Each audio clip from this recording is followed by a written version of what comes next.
তো বন্ধুরা কেমন আছেন সবাই? এক ভাই এখানে পোস্ট করেছে মনিটাইজেশন পাবো কি? উনার অ্যাকাউন্ট রেস্ট্রিক্টেড হয়েছে, can not use to manage ad অ্যাকাউন্টের জন্য সমস্যা হয়েছে, can not create or run ad, বিজ্ঞাপন দিতে পারবেন না আপনার ফেসবুক অ্যাকাউন্ট দিয়ে, can not message advertising asset or people for business. এই ধরনের রেস্ট্রিকশন হলে তো আপনারা সহজে পার্সোনাল অ্যাকাউন্ট অডিয়েন্স কিচ্ছুই কত সব ডিলেজেবল এবং রেস্ট্রিক্টেড করা হয়েছে।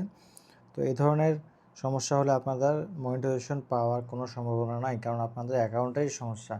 তো আপনারা যদি দৃঢ় প্রতিজ্ঞ থাকেন যে আমি মনিটাইজেশন করবো, তো নতুন একটি নতুন একটি প্রোফাইল খুলতে হবে আপনাদেরকে। প্রোফাইল খুলে তারপর সেখানে কাজ করতে হবে। এই ধরনের ভুল আর করা যাবে না। তো এই অ্যাকাউন্টটা আপনি রেখে দেবেন। আমরা সবসময় বলি যে কোনো পেজ যদি ক্রিয়েট করেন সেটাখানে দুটো অ্যাডমিন করে রাখবেন, প্রোফাইল দুইটা দিয়ে রাখবেন। মানে একটা পেজেকে দুইটা প্রোফাইলের মাধ্যমে অ্যাডমিন করে রাখবেন, যেন কোনো প্রোফাইল ডিলিট হলে একটা প্রোফাইল দিয়ে আপনি ওটা অ্যাক্সেস করতে পারেন বা পে আউট উইথড্র করতে পারেন। এইটাও সেরকম যে পেজে কাজ করবেন, পার্সোনাল প্রোফাইলে কোনো কাজ করবেন না আপনার, কারণ প্রোফাইলে কাজ করতে গেলে আপনাদের অ্যাকাউন্ট রেস্ট্রিক্টেড হয়ে যায়। তো সেটা সেভ রাখার জন্য দুইটা এক্সট্রা অ্যাকাউন্ট রেখে দেবেন ব্যাকআপ হিসাবে।